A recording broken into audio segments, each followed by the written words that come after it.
Olá, meu nome é Gilmar Barbosa, sou consultor e palestrante em temas como desenvolvimento local, associativo e territorial. E hoje o nosso bate-papo é sobre nova economia e sobre os possíveis impactos dessa nova ordem econômica em nosso dia a dia, nos municípios, na vida das pessoas. Possivelmente desde que a Terra surgiu há 4,6 bilhões de anos, o mundo está em forte transformação. E a gente sempre tem a percepção de que o momento atual é o que corresponde a mudanças mais vertiginosas. Mas ao que tudo indica, dessa vez a gente realmente está correto. Talvez o mundo não tenha passado por transformações tão significativas nos últimos 10 anos quanto nos períodos anteriores. E a nova economia tem a ver exatamente com alguns elementos centrais. Primeiro, com a questão tecnológica. A gente vive já nas últimas 2, 3 décadas um fortíssimo incremento tecnológico, especialmente por decorrência da internet, da robótica e de outras tendências que são bastante marcantes. Um outro aspecto é que tem havido também uma mudança fortíssima no comportamento das pessoas, tanto em relação às suas decisões de compras, em relação aos seus comportamentos de consumo, mas também tem havido mudanças sociais. Em alguns casos, as pessoas têm optado, inclusive, pela economia do compartilhamento. E qual o impacto de tudo isso na geração de emprego e na dinâmica econômica local? Essas são algumas das reflexões que nós teremos hoje, exatamente no sentido de mobilizar inteligências locais, lideranças empresariais, comunitárias, prefeitos, gestores públicos, para reagir a essa nova realidade, preferencialmente de maneira proativa. Para isso, a gente precisa fazer uma primeira escala sobre um melhor clareamento do que seria a nova economia. Um dos elementos centrais, como tem a ver especificamente com a tecnologia, tem levado exatamente à criação, em alguns municípios brasileiros, das Fab Labs. As Fab Labs são basicamente locais em que há um aporte de infraestrutura em tecnologia, especialmente computadores e softwares, também alguns hardwares, como por exemplo as impressoras 3D, também alguns periféricos associados a manufaturas de alta tecnologia, e nesses espaços reúnem-se tanto a infraestrutura quanto pessoas qualificadas ou pessoas em processo de qualificação, e um terceiro elemento que seria exatamente, né, a figura de um gestor que aporta e estabelece um processo continuado de qualificação desses profissionais. Um quarto elemento das Fab Labs talvez seja as conexões com o mercado. É importante, muito além de prover infraestrutura para que as pessoas criem soluções de vanguarda em determinados segmentos, é importante estabelecer também conexões com o mercado para saber quais são as possibilidades de aproveitamento das soluções ali criadas ou quais são as possibilidades de influência sobre o que deva ser criado. Então essa confrontação é essencial para o sucesso de um Fab Lab. Um outro aspecto bastante relevante que tem levado a uma forte mudança nos municípios é a recém-implantada cultura, ou pelo menos a percepção, de que as prefeituras devem trabalhar com dados abertos. O que significa isso?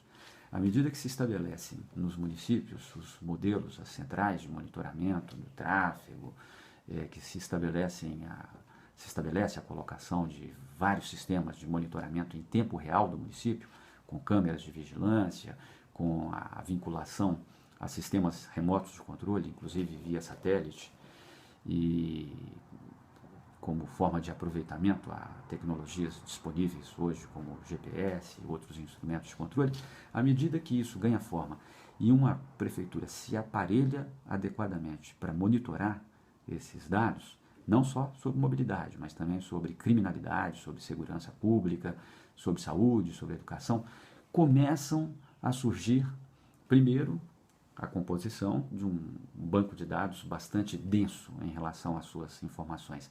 E por decorrência da criação desse banco de dados, começa a surgir exatamente a possibilidade de aproveitamento dessas informações por empresas e cidadãos, e também pelos próprios servidores públicos.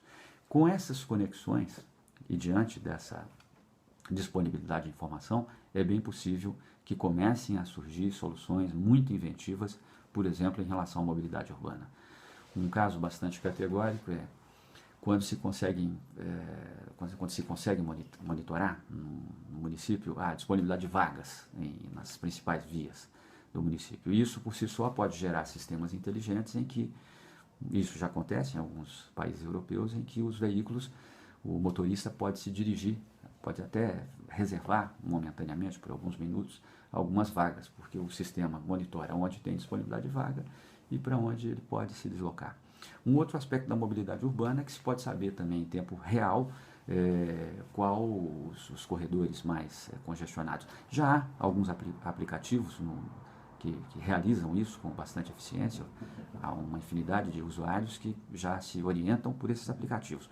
Mas pelo lado do poder público, é possível inclusive reprogramar os semáforos em algumas localidades exatamente de modo a oferecer mais fluidez ao tráfego, redirecionar o tráfego ou mobilizar pessoas para que façam a coordenação do tráfego de modo a restaurar a fluidez daquele corredor.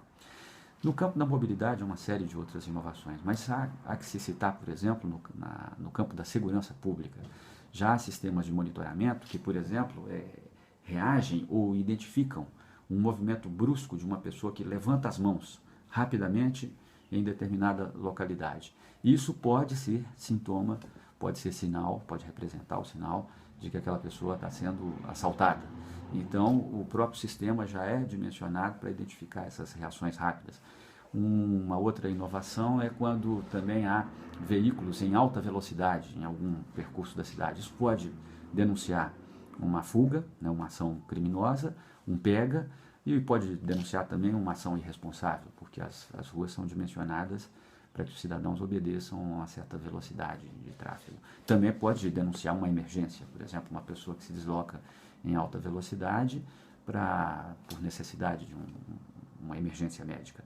Então, esse aparelhamento, o fato de haver dados abertos, vai provavelmente gerar uma grande revolução e uma coparticipação dos cidadãos na vida do município. Então, dentro do aspecto da nova economia, essa conexão entre dados abertos, Fab Labs, e um terceiro elemento, que seriam as startups, principalmente as startups tecnológicas, isso pode gerar uma grandíssima oportunidade de definição de uma nova matriz econômica, uma nova identidade econômica para municípios variados no país, municípios que souberem aproveitar essa oportunidade de modo a produzir aplicativos, soluções que venham a abastecer outras localidades. E, inclusive, também bens manufaturados. Os Fab Labs não se restringem apenas à criação de soluções do gênero programas e aplicativos, mas se estendem também a bens manufaturados. Né? Pode-se conceber uma prótese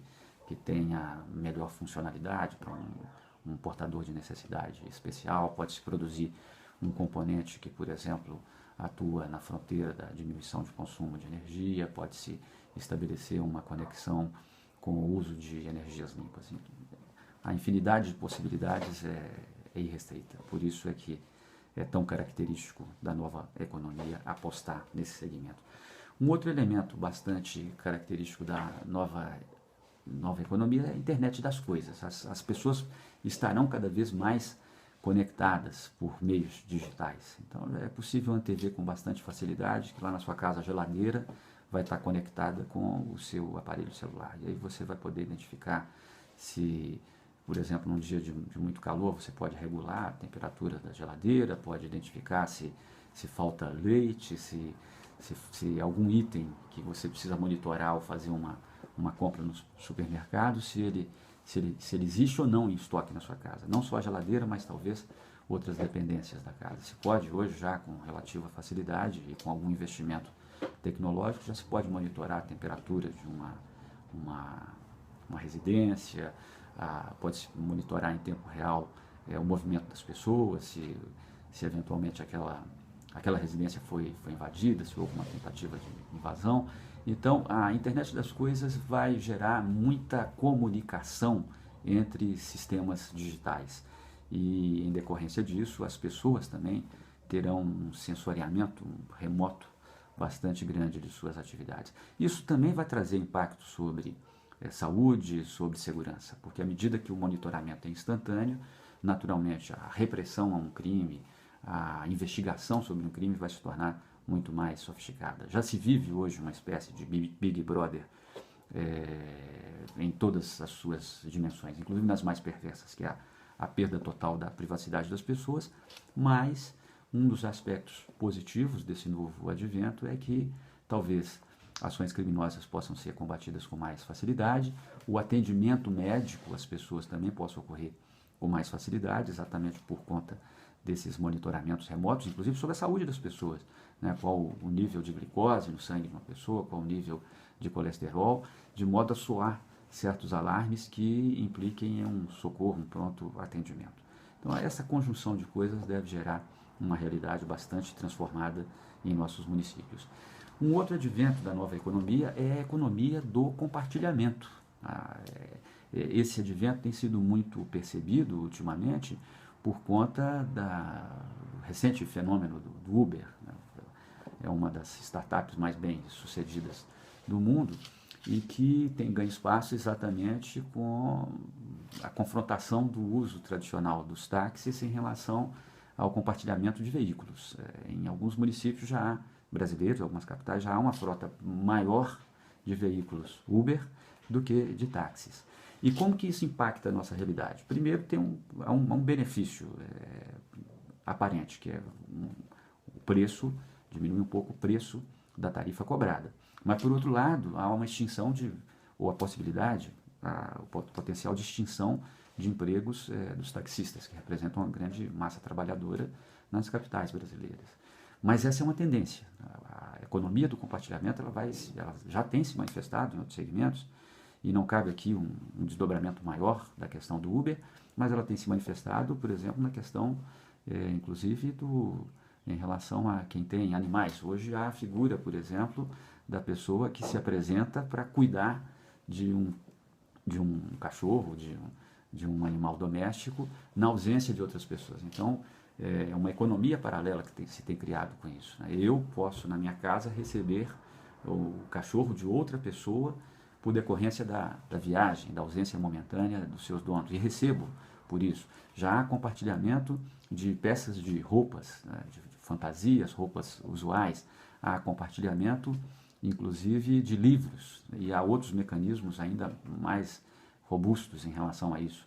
Nos Estados Unidos já há a economia do compartilhamento, em que eu sou dono da minha casa, eu compartilho, eu faço alocação de 1, 2 quartos, e o meu jardim também pode ser compartilhado, quer dizer, eu terceirizo o meu jardim para que alguém faça ali o plantio de um pomar e o produto daquele pomar é compartilhado comigo. Então a gente passa, com certeza, por uma transformação altamente vertiginosa na nossa forma de nos relacionar com as pessoas. Existe, portanto, mais proximidade, mais compartilhamento, mas isso vai trazer um efeito bastante sério sobre a economia. E aí a reflexão, como é que fica isso em relação à geração de emprego?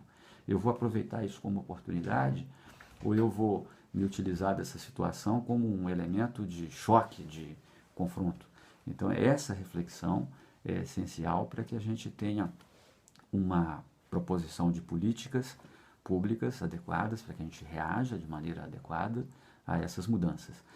Teria uma infinidade de coisas a falar sobre esses elementos, mas a gente não poderia também deixar de mencionar a economia criativa.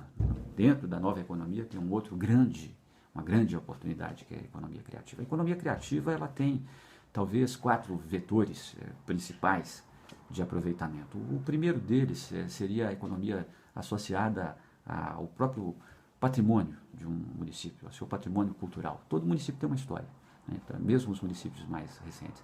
E mesmo antes de um município se tornar cidade, de ele ser fundado, ali também havia uma história. Inclusive, se a gente fizer uma extrapolação exatamente em relação à paleontologia, tem municípios que têm grandes acervos paleontológicos. Então, antes de um município, antes de a vida humana existir, já havia uma história em torno desse município.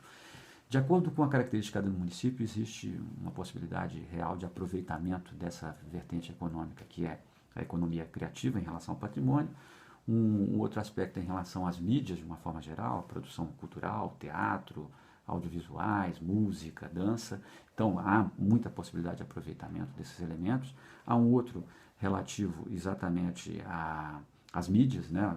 O jornal impresso. Então isso também é economia criativa, o mercado da literatura, e aí a gente tem que investigar a nossa cultura local, o que o município tem de diferenciação.